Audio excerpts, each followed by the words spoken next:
Alan Goodman, he's a writer for Revolution newspaper, which you can get in the lobby at the Revolution bookstore table. Alan's most, actually, it's no longer his most recent article, but he wrote one last week called Invoking the Holocaust to Silence Criticism of Israeli Crimes. Never Again. Alan Goodman. A couple of weeks ago, I toured the Holocaust Museum in Manhattan. One of the displays that jolted me was the exhibit on the Warsaw Ghetto.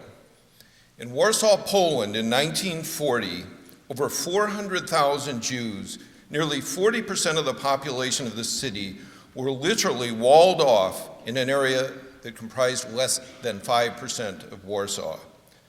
The Jews of the Warsaw Ghetto were systematically starved. They received only about a quarter of the amount of food the Polish population got, and less than a tenth the food rations provided for Germans. They had to smuggle in food and fuel and smuggle out products from their illegal workshops to survive. Within the ghetto, they organized cultural activities, schools, and social services, most of which were linked to organizations banned by the Nazis. By late 1942, hundreds of thousands of Jews had died of starvation in the Warsaw Ghetto or been sent off to Nazi death camps. When Jews rebelled in the famous Warsaw Ghetto uprising, they were brutally slaughtered and accused of starting the violence. As a matter of fact, they did start that uprising, but who today would say that the Nazis were justified in suppressing it?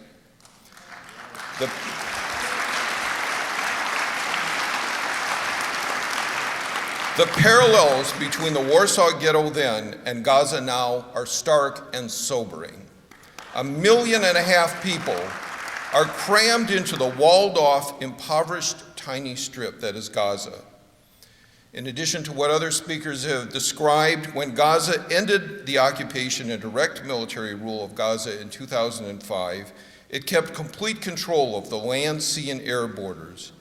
Israel sent armored bulldozers to destroy Gaza's fruit orchards, blockaded the fishing port, cut off supplies to factories and other businesses. Most Gaza residents have been denied the right to work elsewhere or even leave. At the time of the current Israeli invasion, 1 million people in Gaza were dependent on UN food distribution, along with food and supplies smuggled in through tunnels from Egypt. A partially leaked but still secret report from the International Red Cross reported in 2007 that a dramatic fall in living standards has triggered a shift in diet that will damage the long-term health of those living in Gaza. This leads me to the theme I want to focus on tonight. Last Sunday, myself and someone else stood outside the Holocaust Museum in Manhattan with a banner that read, "After the Holocaust, the worst thing that has happened to Jewish people is the state of Israel."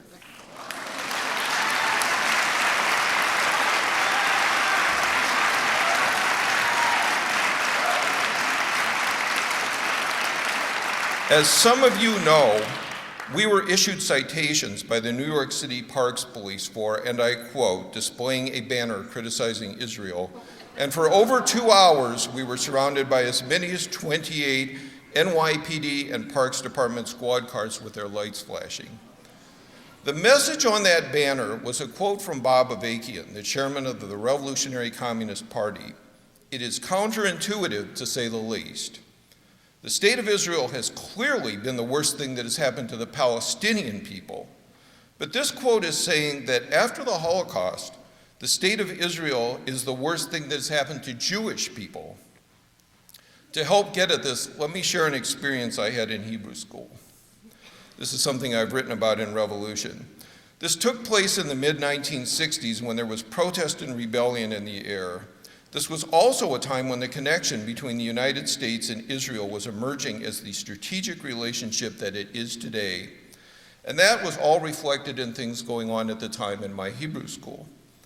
We had a teacher who was very popular, who was overall an enlightened guy who supported the civil rights movement, as many Jewish people did at the time. And one day the issue of Israel's alliance with South Africa came up. To me, at the time, Israel's support for South Africa seemed to be a gross betrayal of the ideals I had been taught Israel stood for, that it was an outpost of freedom and a symbol of the struggle against discrimination, not just for Jews, but as an example to the world. We continued to discuss and debate Israel's support for South Africa for a couple weeks, until at one point the teacher's demeanor changed and he spoke to us in a very serious tone of someone letting young people in on a fact of life. And what he explained was that the South African regime was not only racist, but that the South African rulers were ideologically close to and had been politically aligned with the Nazis in World War II. He further explained that South Africa had a whole structured caste system where not only were black African people denied all rights, but that mixed race people, Indians and others, were classified as colored and occupied lower positions in society than whites, sort of in between blacks and whites. And our teacher explained that if Israel didn't maintain its relationship with the apartheid regime, then the South African government would likely reclassify Jews from white to the colored category. I was really stunned and taken aback by this explanation, and I remember blurting out something along the lines of, "Why would we want to be white?" This was a heavy moment.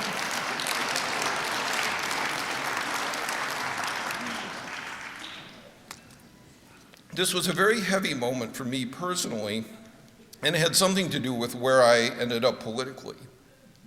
But more to the point, there was something about this experience that is very revealing about the role and nature of Israel and the kind of moral trade-off involved in the alignment of Jewish people with the state of Israel.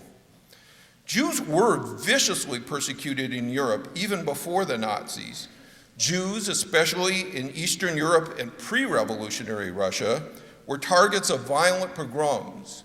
This situation changed after the socialist revolution in the Soviet Union, but the conditions for Jews in pre-revolutionary Russia and in Eastern Europe was not dissimilar from the kind of terror that black people faced in the rural post-slavery South.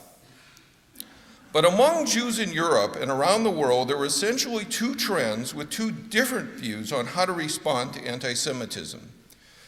Many Jews were aligned with radical socialist, anarchist, or communist movements and saw their oppression in light of and as a component of the struggle against all oppression and exploitation. At the same time, the other main trend among Jews viewed the solution to the oppression of Jewish people in establishing a Jewish state in what was, after World War I, British-occupied Palestine. Explicit in the Zionist outlook and agenda was that this Jewish state would serve the interests of the colonial powers. Zionist leader Theodor Herzl put it this way: England, with her possessions in Asia, should be most interested in Zionism.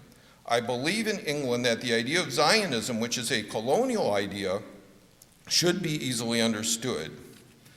After World War II, the British sponsored the Zionist project on a large scale and enabled Jewish immigration to Palestine while turning their backs on massacres carried out by Zionist gangs like the Irgun to establish Israel on the basis of ethnic cleansing.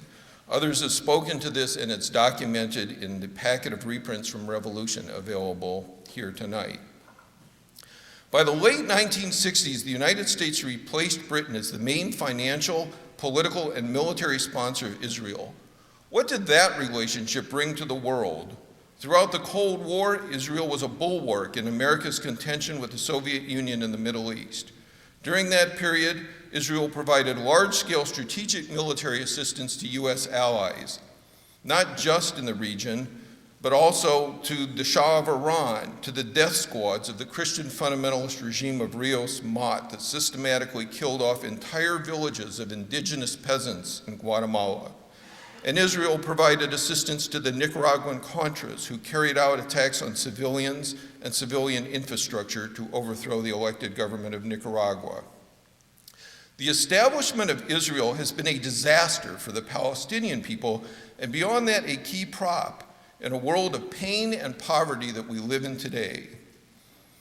But But it also came at a terrible moral cost for the Jewish people who, forgive the biblical reference, accepted a mess of pottage in exchange for their souls and consciences. And as part of what we are doing, we need to put that challenge to people very sharply in the spirit of the quote that I read from Avakian. Let's tell it like it is. Jewish people were enlisted to set up an illegitimate settler outpost in the service of imperialism, and their persecution in Europe was used without any moral or logical justification to legitimize that. Finally, I want to very briefly identify and speak to one other factor that keeps people from protesting the current massacre in Gaza with the kind of passion and commitment that is demanded. People raise that Hamas and Islamic fundamentalism more generally are not an enlightened progressive force, and that the conflict with Hamas involves an aspect of a proxy war with Iran, which itself is a reactionary Islamic theocracy. This is true and explored in articles in Revolution newspaper, but two things must be said here. First, between these two reactionary forces, it is the United States that has brought far, far more suffering to the people of the world. And second, these Islamic fundamentalist forces would be largely dormant if it were not for the so-called war on terror, which is in reality aimed at tearing up the fabric of the Middle East and radically restructuring it in the interests of U.S. empire. But if you do not want to see the choices of the people of the world confined to picking between U.S. imperialism on the one hand or Islamic fundamentalism on the other hand, then you have to, right here and now in the United States, oppose your own side of this deadly equation.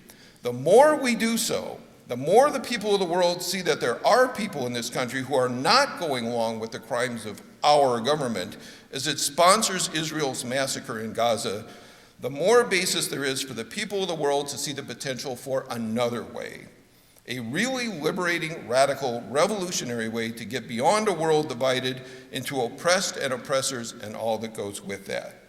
There's a challenge to everyone in this country to be part of the struggle to bring forward another way, a force in the world, including in this country, that does not look at the world from the perspective of Americans, but instead starts from and struggles for the interests of humanity. Enough already.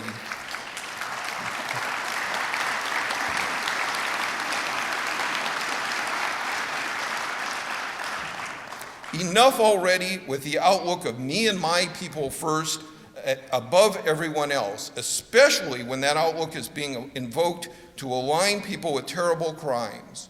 Right now, right here, what is required from all of us is passionate and committed struggle against Israel's massacre in Gaza and condemnation of the U.S. role in these war crimes. And there is a challenge to not just act, but to follow the logic of your convictions, to struggle to understand the root causes behind Israel's massacre in Gaza and the U.S. role in this.